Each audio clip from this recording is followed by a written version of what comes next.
Assalamualaikum warahmatullahi wabarakatuh. Nah, di video kali ini kita akan membahas tentang pendekatan dan metode pendidikan Islam. Langsung saja ke pembahasan pertama, yaitu pengertian metode.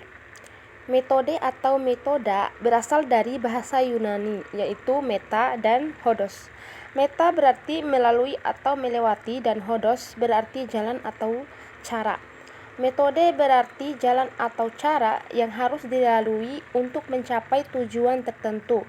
Dalam bahasa Arab, metode disebut thoriqoh. Mengajar berarti menyajikan atau menyampaikan pelajaran. Jadi, metode pengajar berarti suatu cara yang harus dilalui untuk menyajikan bahan pengajaran agar tercapai tujuan pengajaran. Para ahli memberikan beberapa definisi tentang metode pengajaran sebagai berikut.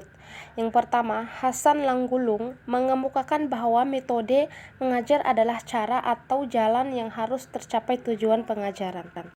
Yang kedua, Abdul Rahman Gunanimah mendefinisikan metode mengajar dengan cara-cara yang praktis dalam mencapai tujuan pembelajaran. Dan yang ketiga, Al-Abrashi mengemukakan pengertian kepada murid-murid tentang segala macam materi dalam berbagai pelajaran. Metode mengajar yang umum dikenal dengan dunia pendidikan hingga sekarang adalah metode ceramah, metode diskusi, metode eksperimen, metode demonstrasi, metode pemberian tugas, metode sosiodrama, metode drill, metode kerja kelompok, metode tanya jawab, metode proyek, metode bersyarah, metode simulasi, metode model, metode karya, wisata, dan sebagainya. Semua metode ini dapat dipergunakan berdasarkan kepentingan masing-masing, sesuai dengan pertimbangan bahan yang akan diberikan serta kebaikan dan keburukannya masing-masing.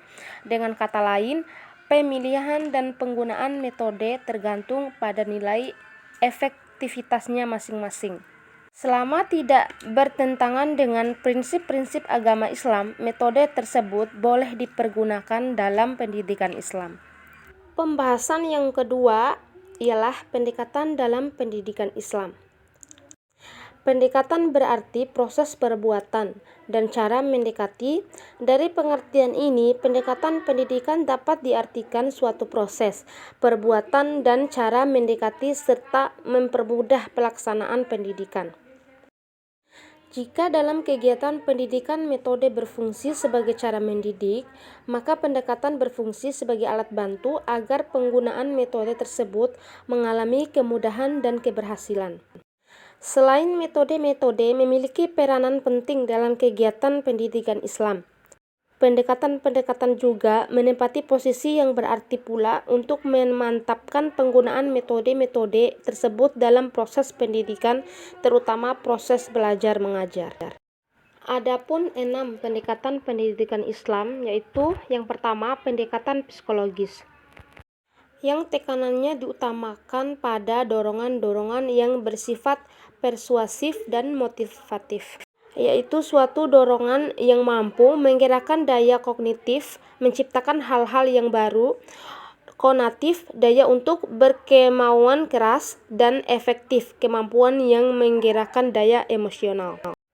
Ketiga daya psikis tersebut dikembangkan dalam ruang lingkup penghayatan dan pengalaman ajaran agama, di mana faktor-faktor pembentukan kepribadian yang berproses melalui individualisme dan sosialisasi bagi hidup dan kehidupannya menjadi titik sentral perkembangannya. Pendekatan sosial kultural yang ditekankan pada usaha pengembangan sifat pribadi dan sosial sesuai dengan tuntunan masyarakat, yang berorientasi kepada kebutuhan hidup yang semakin maju dalam berbudaya dan berperadaban. Hal ini banyak menyentuh permasalahan inovasi ke arah sifat hidup yang eloplatis, bersifat membentuk lingkungan sesuai dengan ide kebudayaan modern yang dimilikinya.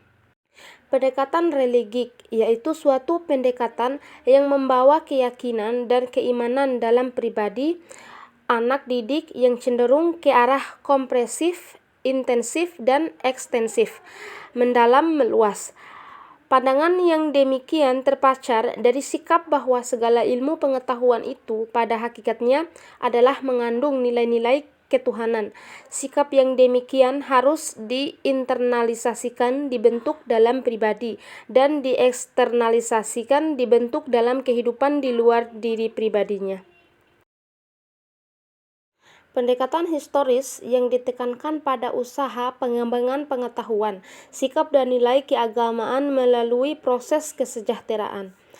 Dalam hubungan ini, penyajian serta faktor waktu secara kronologis menjadi titik tolak yang dipertimbangkan, dan demikian pula faktor keteladanan merupakan proses identifikasi dalam rangka mendorong penghayatan dan pengalaman agama. Pendekatan komparatif, yaitu pendekatan yang dilakukan dengan membandingkan suatu gejala sosial keagamaan dan hukum agama yang ditetapkan selaras dengan situasi dan zamannya. Pendekatan komparatif ini sering diwujudkan dengan bentuk komparatif studi, baik di bidang hukum dan agama, dan antara hukum dan agama itu sendiri dengan hukum yang lain yang berjalan seperti hukum adat, hukum pidana, dan lain-lain. Pendekatan filosofis, yaitu pendekatan yang berdasarkan tinjauan atau pandangan filsafah. Pendekatan demikian cenderung kepada usaha mencapai kebenaran dengan memakai akal atau rasio. Pendekatan filosofis sering dipergunakan sekaligus dengan pola berpikir yang rasional dan membandingkan dengan pendapat-pendapat para ahli filsafat dari berbagai kurun zaman tertentu beserta aliran filsafatnya. Lanjut ke pembahasan yang ketiga, yaitu metode dalam pendidikan Islam. Metode dalam pendidikan Islam mempunyai peranan penting dalam mewujudkan tujuan-tujuan yang diciptakan bersama. Karena itu, metode menjadi sebuah sarana yang bermakna dalam menyajikan pelajaran, sehingga dapat membantu siswa memahami untuk mereka bahwa tanpa metode, suatu materi pelajaran tidak akan dapat memproses secara efisien dan efektif dalam pendidikan. Dan adapun metode-metode pendidikan Islam dan dibagi dalam 10 macam, yaitu metode ceramah, 2. Metode tanya jawab, 3. Metode iktibar, 4. Metode recitasi, 5. Metode diskusi, 6. Metode tamsiliyah atau perumpamaan, 7. Metode maktubah, 8. Metode tafhim, 9. Metode cerita, 10. Metode acquisition atau self-education. Sekian dari pembahasannya. Wassalamualaikum warahmatullahi wabarakatuh.